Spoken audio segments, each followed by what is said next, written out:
Assalamualaikum warahmatullahi wabarakatuh. Perkenalkan, pada video kali ini saya akan mempresentasikan analisis efektivitas individu berdasarkan tupoksi pada jabatan perancang perundang-undangan ahli pertama. Sebelum memasuki materi yang akan kita bahas, terlebih dahulu saya akan memperkenalkan diri. Perkenalkan, nama saya Rida Hidayatur Rahmaniah dari instansi Sekretariat DPRD Kabupaten Balangan dengan jabatan perancang perundang-undangan ahli pertama.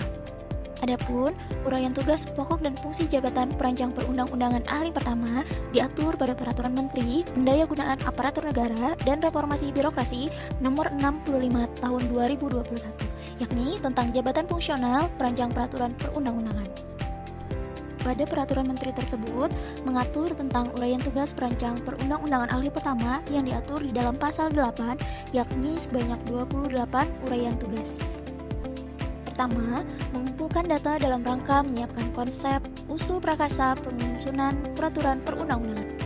Kedua, mengumpulkan data dalam rangka menelaah usul penyusunan peraturan perundang-undangan dari unit teknis.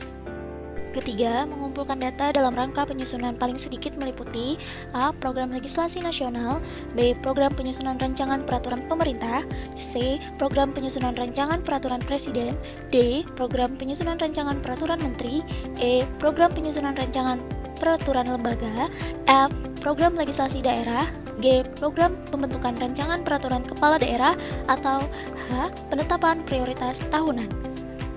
Yang keempat, mengumpulkan data dalam rangka menyiapkan naskah akademik. Yang kelima, mengumpulkan data dalam rangka penyusunan rancangan peraturan perundang-undangan.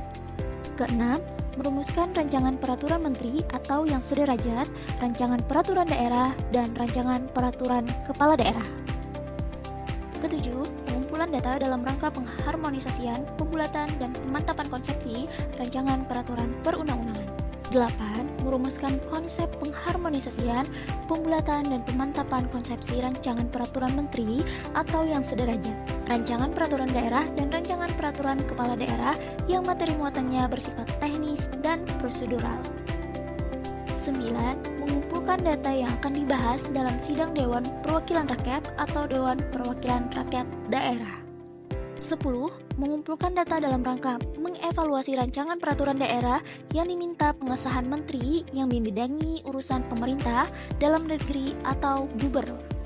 11. Mengumpulkan data dalam rangka memberikan tanggapan dalam pembentukan peraturan perundang-undangan. 12. Merumuskan tanggapan rancangan peraturan menteri atau yang sederajat, rancangan peraturan daerah, dan rancangan peraturan kepala daerah yang materi muatannya bersifat teknis dan prosedural. 13. Penyusunan notula atau risalah rapat, diantaranya A. Pembentukan peraturan perundang-undangan, B. Penyusunan perjanjian internasional, C. Penyusunan persetujuan internasional, D. Penyusunan nota kesepahaman atau yang disebut dengan MOU, E. Penyusunan kontrak internasional atau kontrak nasional atau perjanjian kerjasama, F. Pengujian peraturan perundang-undangan, dan G. Penyusunan somasi dalam rangka memberikan bantuan hukum pada persidangan di pengadilan maupun di luar pengadilan.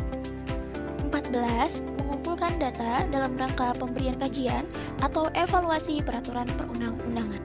15. Merumuskan kajian atau evaluasi peraturan menteri atau yang sederajat, peraturan daerah, dan peraturan kepala daerah yang materi muatannya bersifat teknis dan prosedural. 16. Mengumpulkan data dalam rangka memberikan konsultasi langsung terhadap produk hukum daerah dan permasalahan hukum di daerah. 17. Mengumpulkan data dalam rangka pemetaan produk hukum daerah. 18. Mengumpulkan data dalam rangka penyusunan surat edaran instruksi atau keputusan presiden atau instruksi keputusan menteri, pimpinan, lembaga pemerintah, dan kementerian atau lembaga negara, gubernur, dan bupati. 19. Mengumpulkan data dalam rangka penyusunan perjanjian internasional. 20. Mengumpulkan data dalam rangka penyusunan persetujuan internasional. 21. Mengumpulkan data dalam rangka penyusunan nota kesepahaman atau Memorandum of Understanding. 22. Mengumpulkan data dalam rangka penyusunan kontrak internasional. 23. Mengumpulkan data dalam rangka penyusunan kontrak nasional atau perjanjian kerjasama. 24. Mengumpulkan data dalam rangka penyusunan keterangan dan kesimpulan pemerintah atau Dewan Perwakilan Rakyat atas permohonan uji material. undang-undang terhadap Undang-Undang Dasar Negara Republik Indonesia tahun 1945 di Mahkamah Konstitusi dan jawaban termohon atas permohonan uji material tersebut, peraturan perundang-undangan di bawah undang-undang terhadap undang-undang di Mahkamah Agung, serta gugatan dan jawaban gugatan Pengadilan Tata Usaha Negara. 25. Mengumpulkan data terkait penyusunan somasi dalam rangka memberikan bantuan hukum pada persidangan di pengadilan maupun di luar pengadilan. 26. Mengumpulkan data dalam rangka penyusunan pendapat hukum atau legal opinion. 27. Mengumpulkan data dalam rangka pemberian mediasi langsung bagi pihak yang memerlukan terkait dengan permasalahan hukum. Dan 28. Melakukan pemantauan pemberian mediasi langsung bagi pihak yang memerlukan terkait dengan permasalahan hukum. Selanjutnya, kita akan membahas 5 isu berdasarkan tupoksi, yakni isu pertama adalah belum optimalnya proses pengumpulan data usul penyusunan raperda dari unit teknis atau SKPD. Isu kedua yakni belum optimalnya pengumpulan data dan persiapan bahan yang akan dibahas dalam pembahasan raperda. Isu ketiga, belum optimalnya pengarsipan dokumen usul raperda. Isu keempat, belum optimalnya dokumentasi pelaksanaan rapat pembahasan raperda. Dan yang kelima, belum optimalnya kejelasan progres proses penetapan alur dari raperda.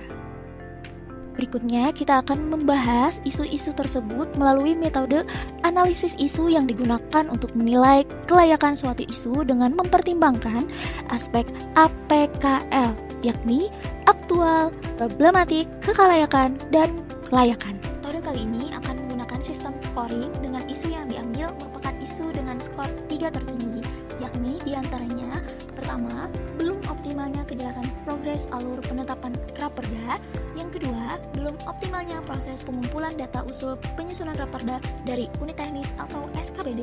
Yang ketiga, belum optimalnya pengumpulan data dan persiapan bahan yang akan dibahas dalam pembahasan raperda. Tahapan selanjutnya, 3 isu tersebut akan ditentukan prioritas masalah atau isu dalam menilai melalui metode USG, yakni urgency, seriousness, and growth. Dengan skala 1-5 untuk memberikan nilai pada setiap kriteria dan total skor tertinggi sebagai prioritas tertinggi. Dari analisis tersebut, kita dapat mengetahui bahwa skor tertinggi atau prioritas utama yakni pada isu belum optimalnya kejelasan progres alur penetapan raperda dengan total skor yakni 14.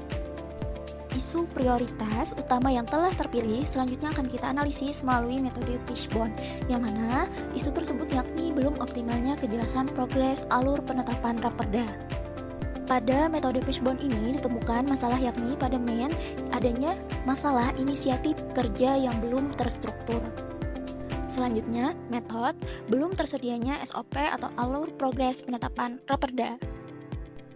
Selanjutnya, material, belum tersedianya template atau list progres tahapan penetapan raperda. Yang terakhir, machine, belum ada proses digital untuk membantu mengetahui status progres tahapan penetapan raperda. Melalui metode Fishbone, kita dapat menganalisis isu atau masalah dengan menemukan akar masalah dan menemukan pemecahan masalahnya, yakni diantaranya akar masalahnya adalah inisiatif kerja yang belum terstruktur, maka pemecahan masalah yang akan kita lakukan adalah meningkatkan inisiatif kerja melalui penguatan pimpinan dan evaluasi kerja. Selanjutnya, akar masalahnya yakni belum tersedianya SOP, alur progres penetapan raperda, maka pemecahan masalah yang akan kita lakukan yakni menyusun SOP, alur progres tahapan penetapan raperda. Masalah selanjutnya yakni belum tersedianya template atau list progres tahapan penetapan raperda, maka pemecahan masalah yang akan kita lakukan adalah membuat template atau list tahapan-tahapan raperda tersebut. Dan yang terakhir adalah masalah belum ada prosedur digital untuk membantu mengetahui status progres dari tahapan penetapan raperda tersebut, maka pemecahan masalah yang akan kita lakukan yakni melakukan digitalisasi dengan pemanfaatan, membuat dan mengelola data secara online. Demikian presentasi kali ini, saya ucapkan terima kasih.